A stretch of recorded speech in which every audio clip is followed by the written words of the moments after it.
देश रामायण से चलेगा, गीता से चलेगा या संविधान से चलेगा? पूछ लिया। क्या सवाल पूछ रहे? दोबारा पूछिए। देश, जो उसके दीपक कह रहे थे, रामायण से चलेगा, गीता से चलेगा या संविधान से चलेगा? बताइए अभी तक किससे चल रहा है? आप कैसे चलाना चाहते हैं? हम तो देश को संविधान से ही चलाना चाहते हैं। आई रिस्पेक्ट आ संविधान। गया, तालियां दीजिए एक बार फिर से। अरे मेरी बात तो सुनो, हम किसी के धर्म का अपमान नहीं करते, ये हमारा संस्कार है। लेकिन अगर कोई हमारे धर्म का अपमान करेगा तो उसे मुंह तोड़ जवाब देने की शक्ति भी हम में है। वो तो हम देख रहे हैं। अब बोलने दीजिए, तो बोले। हम देख रहे हैं। हाँ, देख वो रहे हैं। पूरी शक्ति है हम में। बिल्कुल देख रहे हैं। दूसरी बात, एक्सपीरियंस कर रहे हैं उसे। अरे हम सब कर रहे हैं। हाँ, हमने कश्मीर में कर लिया, हमने अभी मुर्शिदाबाद में कर रहे हैं, हमने संभल में पहले ही कर लिया है, और हम तब तक करते रहेंगे जब तक राजनीतिक पार्टियां ईमानदारी से हिंदुओं को बचाने की कसम नहीं खाएंगी। ये हमें तब तक सहन करना पड़ेगा। यानी कि आप मानते हैं बीजेपी बेईमान है? बोलने दीजिए। अब मैं आपको यानी कि मानते हैं बीजेपी बेईमान है? आपके बीच में मैं बहुत खामोशी से सुन रहा था, लेकिन अब जब मेरा नंबर आया मैं आपको तभी बीच बोलना में शुरू बोलूं? किया। आपने कहा जब तक तमाम पॉलिटिकल पार्टी ईमानदारी से काम नहीं करेंगी तब तक यही होता रहेगा। यानी कि आप ये मानते हैं कि भारतीय जनता पार्टी बेईमान है? उनको बोलने दीजिए। अब सवाल हो गया आपका, जवाब तो दीजिए। नहीं बोलेंगे बीच में? सवाल है मेरा, उसका जवाब दे दीजिए। मैं नहीं बोलूंगा। जवाब पक्का दूंगा, पक्का दूंगा, लेकिन आप बीच में मत बोलना। नहीं बोलेंगे, नहीं बोलेंगे। पक्का? ठीक है, जी, बोलिए। अब सुनो। 47 में पाकिस्तान बनाने वाले कौन थे? बीजेपी थी। अब मुझे सवाल करना, मैं जवाब दूं या अभी सुनूं आपको? आप सिर्फ सुनो, आप सिर्फ सुनो। आप मैं वही पूछा, मैंने कहा मैं जवाब दूंगा तो आप बुरा मान जाएंगे। नहीं, आप बोलने दीजिए, बोलने जी दीजिए। जी, बोलिए। 47 में पाकिस्तान बनने के बाद, आप सब युवा हैं, थोड़ा ध्यान दीजिएगा प्लीज। गौरव भाई, ये जवाब देने का मौका दीजिएगा जरा। उनका बात नहीं होती। बीच में लोग आ 47 जाते हैं। में जिस समय भारत से पाकिस्तान बट गया, कट गया, वो अलग चला गया, उसके बाद दो चीजें बहुत खतरनाक हुई इस देश में। एक, वक्फ बोर्ड बनाया गया। दूसरा, हम सब सनातनियों के मंदिर, और मंदिर भी वो जिन मंदिरों में अच्छा खासा धन आता है, उस मंदिर को सरकार के अंडर में रख लिया गया। और उस पैसे का आज तक, और उसका फल हम क्या भोग रहे हैं? उसका फल हम ये भोग रहे हैं कि हमारे ठाकुर जी को भी मांस मछलियों से युक्त घी और तेल का भोग लगवाना पड़ रहा है तिरुपति बालाजी में। अभी अभी आप लोगों ने वो खबर सुनी होगी। न तो हम उस धन का सदुपयोग कर पा रहे हैं, न मंदिर का रखरखाव कर पा रहे हैं। और जो विधर्मी, जिनकी कोई निष्ठा नहीं है उस मंदिर में और मूर्ति पूजा में, वो विधर्मी वहां क्या कर रहे हैं? वहां नौकरी कर रहे हैं, वहां से सैलरी उठा रहे हैं, और सैलरी उठाकर अपने घर जा रहे हैं। तो आपने भी तो वक्फ बोर्ड में यहाँ पर नॉन मुस्लिमों को शामिल करवा दिया।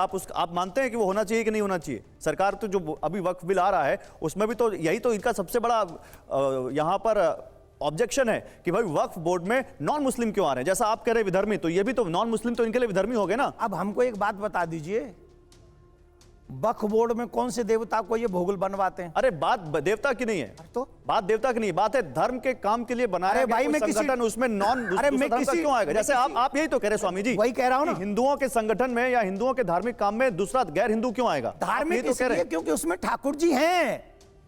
आप किसी डॉक्टर को कह दो कि मैं एंकरिंग कर यहां पर आके, वो डॉक्टर कर पाएगा एंकरिंग? आपको कहूं कि मैं इन व्यक्ति का बीमार है, बेचारे इनका ऑपरेशन कर दो, आप कर दोगे? नहीं कर पाओगे ना। जाको काम भाई कुछ आ जाए और नहीं तो डंडाबाज है। हम जो सनातन बोर्ड की बात कर रहे थे वो इसीलिए कर रहे थे क्योंकि मंदिर में ठाकुर जी रहते हैं और ठाकुर जी साक्षात विराजमान रहते हैं। वहां मंगला आरती कब होगी, वहां शयन आरती कब होगी, वहां पर भोग कब लगेगा, कौन से कलर के वस्त्र कौन से दिन धारण करे जाएंगे, ये कोई विधर्मी नहीं तो आप क्या कहना चाहते हैं? मुद्दा क्या है? गौरव भाई, मैं प्रतिवाद के पास आ रहा हूं। एक जवाब दूंगा। आप कहना क्या चाहते हैं? मुद्दा क्या है? हम कहना क्या चाह रहे हैं अभी तक आप समझे ही नहीं। नहीं, बिल्कुल आप बात दो तब चली गई। मुद्दा ये जो पूछ रहे हैं आपसे कि क्या इस देश में यहां पर जब संविधान से आप दोनों सहमत हैं चीजें चलेंगी तो सरकार तय करेगी ना चीजें। सरकार ये अगर कोई गलत कर रहा है, जैसे मुर्शिदाबाद में गलत हुआ है, तो देश में अदालतें हैं, लॉ एंड ऑर्डर है, चीजें उसके हिसाब से चलेंगी। एक बात बताइए, मुर्शिदाबाद में हिंदुओं के साथ अच्छा हुआ है कि बुरा हुआ है? इनसे पूछिए।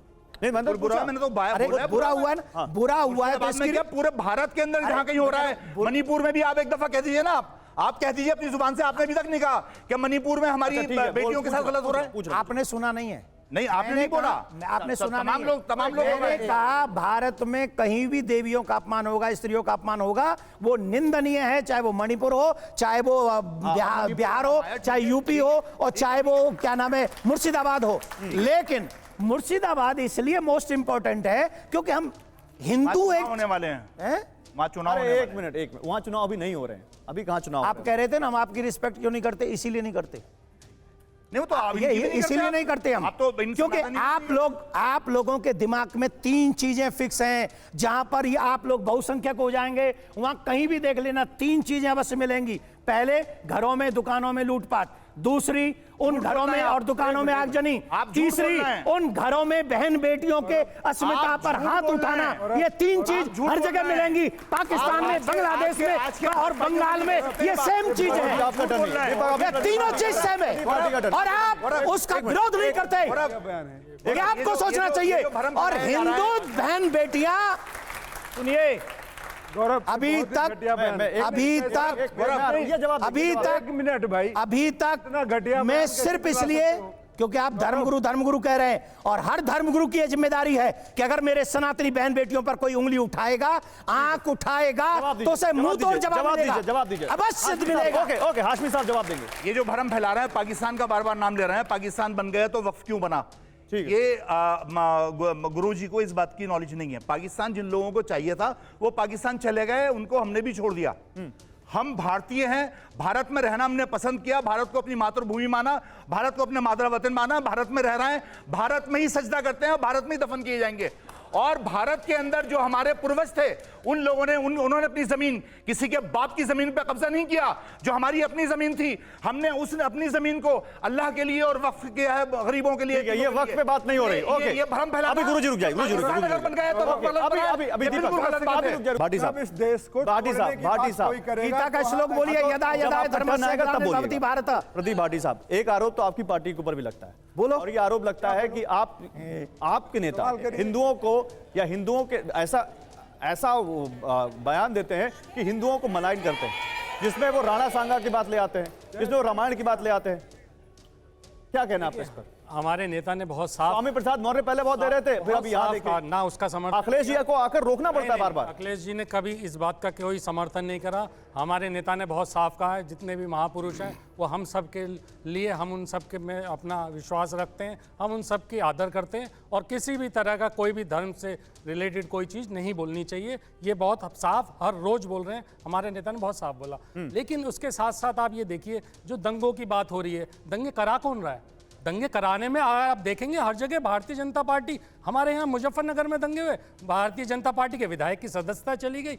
और उसके बाद आप देखिए हमारी सरकार के अंदर मंदिर के अंदर मांस फेंका गया, मंदिर के अंदर मांस फेंका गया। किसने फेंका गया? 17 बीजेपी के लोग शामिल थे, एनएसए लगा उन पे, कोई खबर नहीं चली, कोई खबर नहीं चली। किस तरह से दंगे फैला के अपनी राजनीति सेकना चाहते हैं। अभी ये बात कर रहे थे हजारों साल राम मंदिर की लड़ाई लड़ी गई, बिल्कुल लड़ी गई। भारतीय जनता पार्टी का क्या सहयोग है उसमें? 1990 में पहली बार इन्होंने अपने मैनिफेस्टो में राम मंदिर का जिक्र लेके आए। ये लेके आए क्योंकि राजनीति करनी थी इन्हें, इनका कोई हिंदू धर्म से कोई लेना देना नहीं है। और हिंदू धर्म की बात बार बार जो करते हैं, वो हिंदुओं का सबसे ज्यादा अगर नुकसान हो रहा है इस देश में तो 2014 के बाद हुआ है सबसे ज्यादा, क्योंकि हिंदुओं को ना नौकरियां मिल रही है। नहीं सुनिए, एक सेकंड बस, ना हिंदुओं को नौकरियां मिल रही है, जहां पीडीए का हक मारा जा रहा है, जहां आप देखेंगे उत्तर प्रदेश के अंदर किस तरह से नौकरियों में नौकरियां खाई जा रही हैं, नौकरियां नहीं दे रहे, आप बेरोजगार लोगों को छोड़ रहे हैं और उनके साथ फिर ये जहर उनके जहनियत में तो आप डाल कह रहे हैं कि यही लोग हैं हिंदुओं के विलन? नहीं, आप कह रहे हैं यही हिंदुओं के विलन है? ये तो है, ये तो सारे देश के विलन है। ठीक है, मैं इस पर हिंदुओं के जवाब देता साथ हूं। साथ ये पूरे देश के विलन।